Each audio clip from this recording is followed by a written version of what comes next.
જ્યાં સરદાર સરોવર ડેમના પાણીથી સરકારને કરોડોની આવક થઈ છે।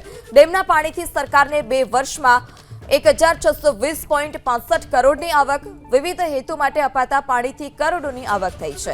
ઉદ્યોગોને 108.49 MCX પાણી સામે 490.18 કરોડની આવક છે।